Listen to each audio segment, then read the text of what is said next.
সিরাজগঞ্জের ৬৮ megawatt solar পার্কে শুরু হয়েছে বাণিজ্যিক উৎপাদন। বঙ্গবন্ধু সেতুর পশ্চিম পারে নির্মিত এই বিদ্যুৎ কেন্দ্র থেকে আজ সকাল ৮টা থেকে পরীক্ষামূলকভাবে জাতীয় গ্রিডে যোগ হচ্ছে সৌরবিদ্যুৎ। এ বিষয়ে আরও জানাতে সিরাজগঞ্জ থেকে যোগ দিচ্ছেন সহকর্মী দিলীপ কুমার গৌড়। দিলীপ, এই সৌরবিদ্যুতের যে প্রকল্প, তার প্রকল্প সংশ্লিষ্টরা কি বলছেন এ বিষয়ে? আমি এখন দাঁড়িয়ে আছি বঙ্গবন্ধু সেতু পশ্চিম পাড়ের সৌর বিদ্যুৎ পার্কে। এখানে ৬৮ মেগাওয়াট যে সৌর বিদ্যুৎ উৎপাদন, সেই বিদ্যুৎ উৎপাদন কাজ শুরু হয়েছে। আমরা এই প্রকল্প সংশ্লিষ্ট যারা, তাদের সাথে কথা বলেছিলাম।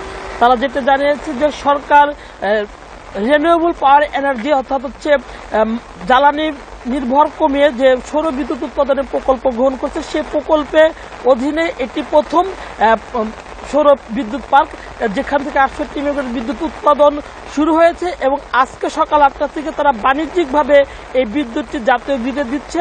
যেহেতু আবহাওয়া মেঘাচ্ছন্ন, যে কারণে আসলে যে নিরবিচ্ছিন্ন বিদ্যুৎ উৎপাদন সেটি হচ্ছে না। তবে তারা জানিয়েছেন যে এখান থেকে অল্প কিছুদিনের মধ্যে এই বিদ্যুৎ আনুষ্ঠানিকভাবে জাতীয় গ্রিডে দেওয়া হবে বলে জানিয়েছেন প্রকল্প সংশ্লিষ্টরা। সিরাজগঞ্জ থেকে জানাচ্ছিলেন সহকর্মী দিলীপ কুমার গৌড়।